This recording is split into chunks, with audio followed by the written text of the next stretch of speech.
Эфир Абхазского телевидения продолжается. Вы смотрите информационный выпуск Амши-Укшара. Здравствуйте. Сегодня в выпуске. Вечер памяти Владислава Ардзинба состоялся в Багу. Мероприятие приурочено к 80-летию первого президента.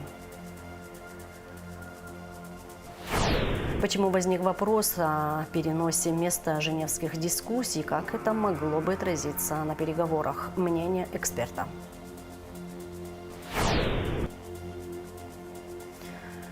Абхазия готовится встречать туристов на Новый год. Отели заполнены на 70%.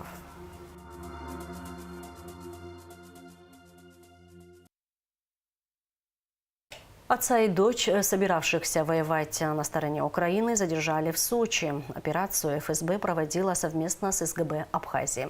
В ФСБ сообщили, что россияне, находясь в Сухуми, установили контакт с членом украинской террористической организации, который вербовал сторонников. Для куратора они собирали информацию о действующих военнослужащих вооруженных сил России. Возбуждены уголовные дела. ФСБ опубликовала кадры с задержанным в Сочи россиянином. Он рассказал, что вел подпольную деятельность и ездил из Краснодара в Абхазию и обратно. Передавал украинским кураторам координаты российской ПВО. Попасть на Украину хотел через Грузию, но не мог уехать туда из-за долгов. Абхазия передала России гражданина Турции, которого разыскивает Интерпол. 25-летний Шахин Хасан обвиняется в убийстве. Он был задержан абхазскими правоохранителями, которые, установив его личность, передали его российской стороне в рамках международных договоренностей. Министерством внутренних дел Республики Абхазия передан Министерству внутренних дел Российской Федерации гражданин Турецкой Республики Шахин Хасан 2000 года рождения. Шахин Хасан в 2024 году был объявлен в международный розыск по линии Интерпола с красным уведомлением. По данным турецкой полиции, опубликованным на сайте Интерпола 9 июня 2024 года, Шахин Хасан совершил убийство в Стамбуле, расстреляв гражданина Турции. Ему грозит максимально возможное наказание в виде пожизненного лишения свободы. В Республику Абхазия гражданин Турции Хасан проник нелегально через границу Абхазии с Грузией в обход официальных пунктов контроля. Преступник был задержан сотрудниками управления уголовного розыска МВД Абхазии после установления личности и выяснения всех обстоятельств в рамках международных договоренностей при участии совместного информационно-координационного центра органов внутренних дел Абхазии и России. Шахин Хасан передан российской полиции для последующей экстрадиции. Уголовное дело о мошенничестве возбуждено в отношении экс-главы АЖД Мирона Агырба и гражданина Абхазии Даура Кугуния. Они подозреваются в хищении средств Абхазской железной дороги, сообщает МВД. По данным следствия, хищения совершались при реализации строительных работ по договору, заключенному между АЖД и компанией СП «Путь-А».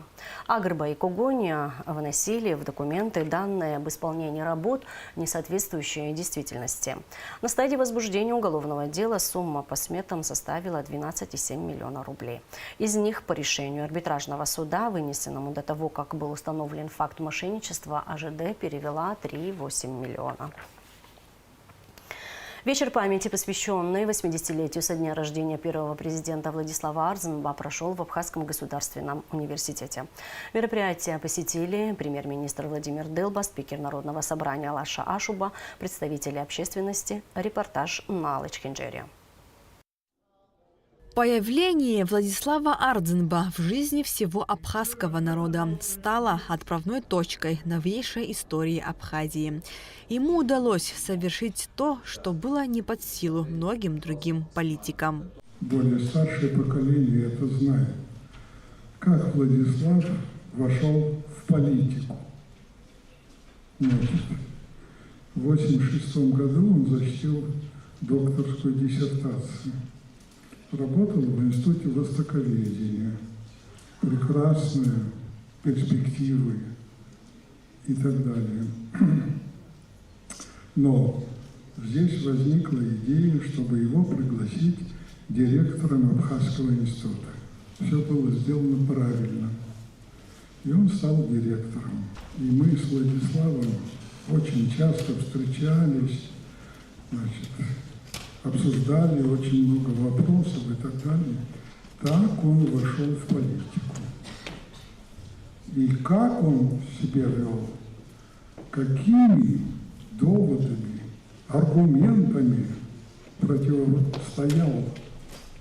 Это, ребята, вы все на лекциях по истории слышали, знаете.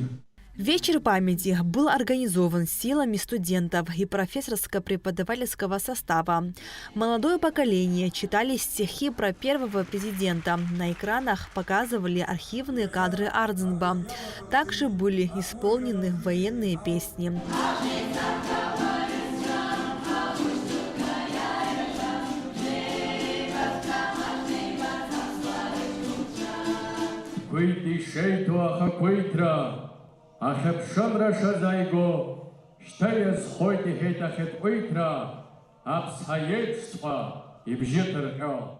А кульминацией вечера стал абхазский танец в исполнении студентов АГУ.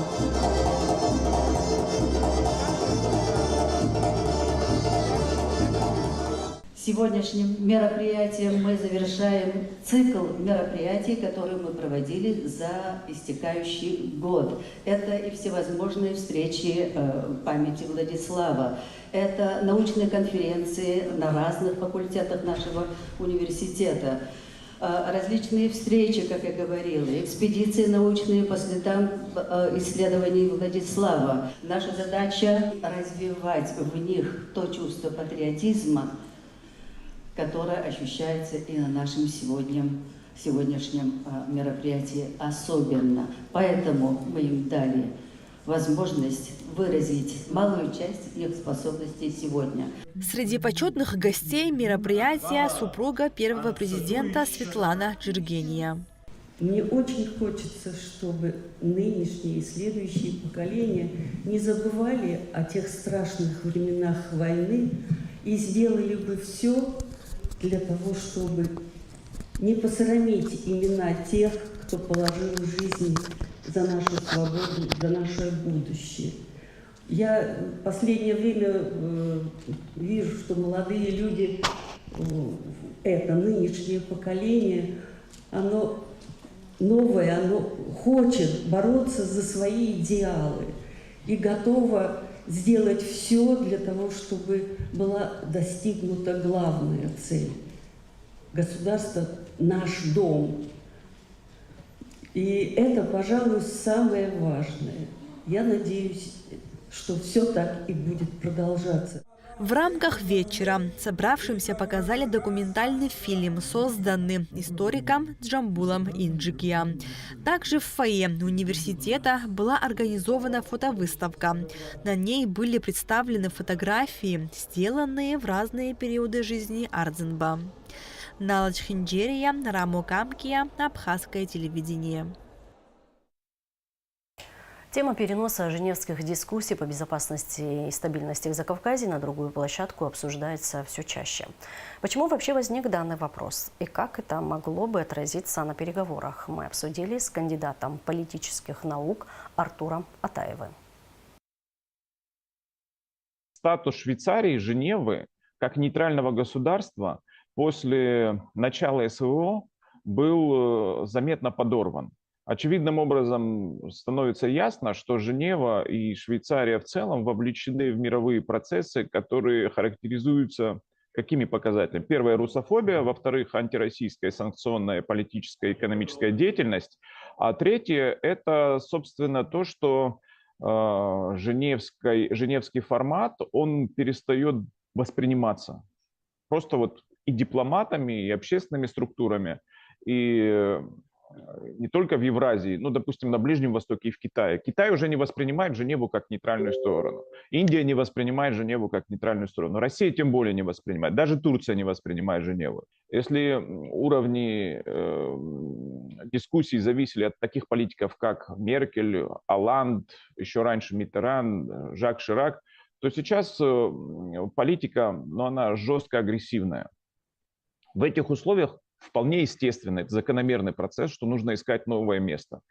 Тем более формат дискуссий должен быть обновлен, потому что женевские дискуссии для чего велись? Дискуссии ради дискуссий. Дипломаты подчеркивали, что это коэффициент полезного действия от этого общения нулевой. Но для того, чтобы формат общения с грузинской стороной при посредничестве западных держав был, все-таки он сохранялся. От того, где будет проходить общение, где будут проходить переговоры, абсолютно ничего не зависит. Я в этом убежден. Но от того, какие будут подготовительные мероприятия, от того, какой будет настрой в данном случае грузинской и западной сторон к переговорам, от этого будет многое зависеть. Поэтому я думаю, это второстепенный вопрос, где, в каком государстве, в каком городе, на какой местности они будут приходить, в каком формате.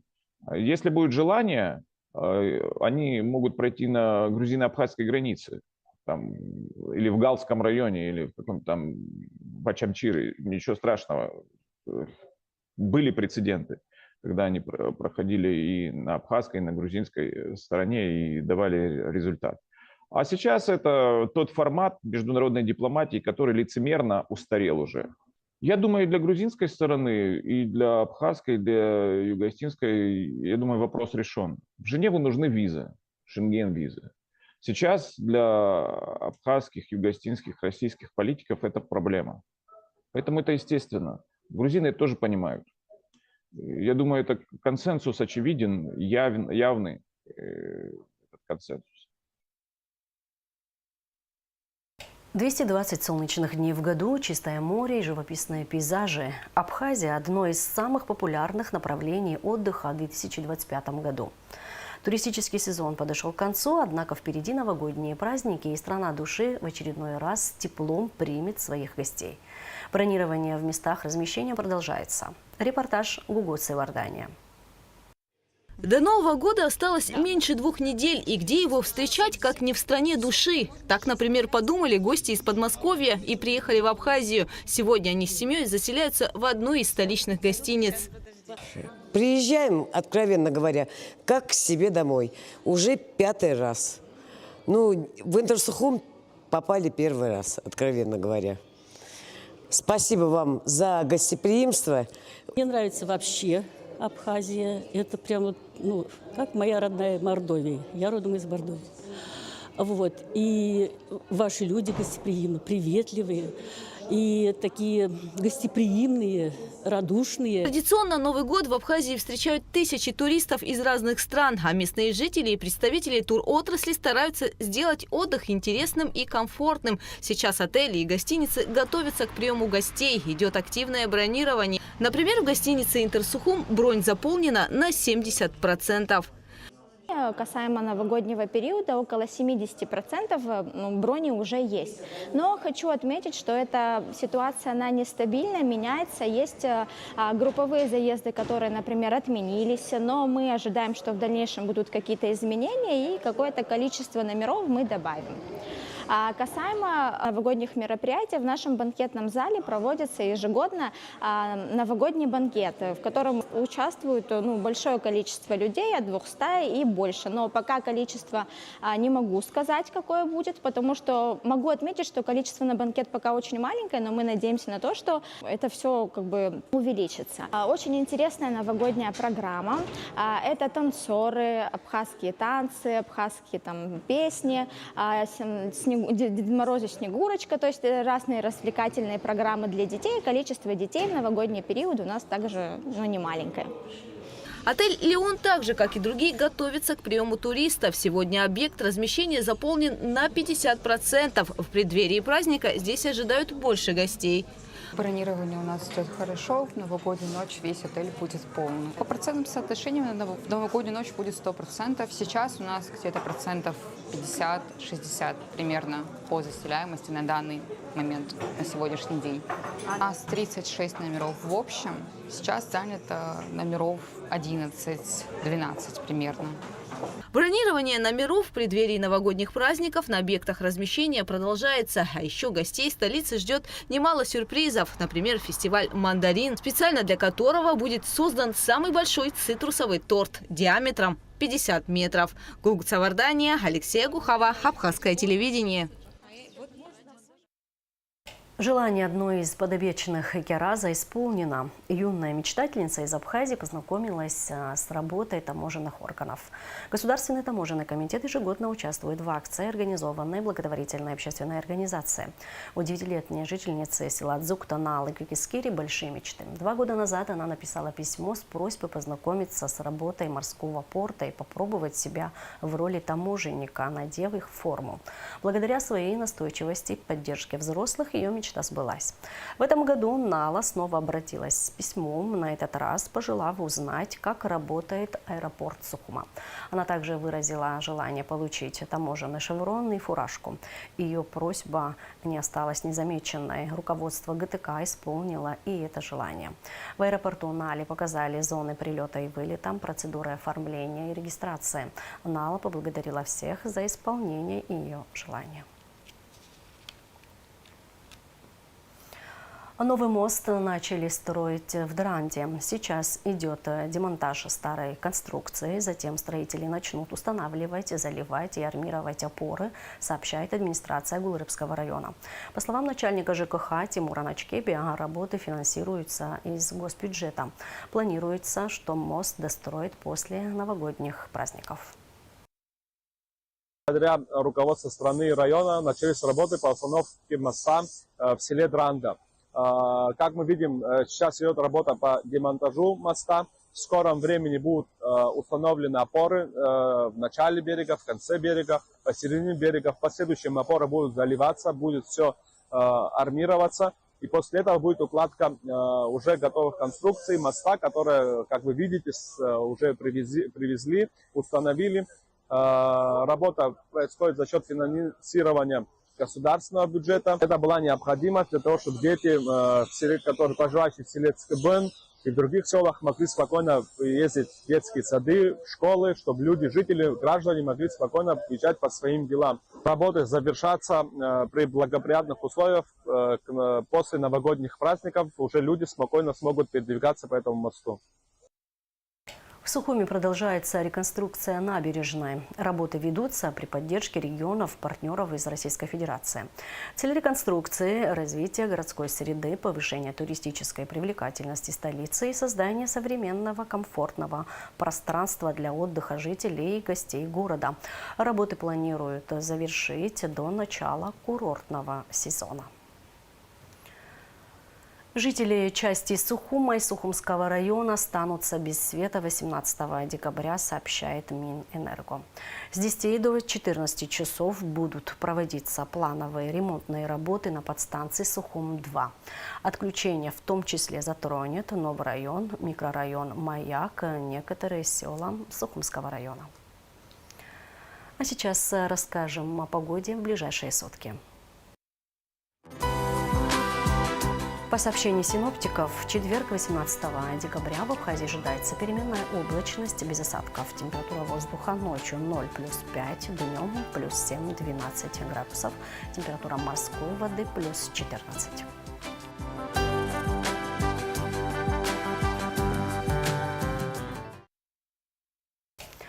На этом наш выпуск завершен. Всего вам доброго. До встречи в эфире.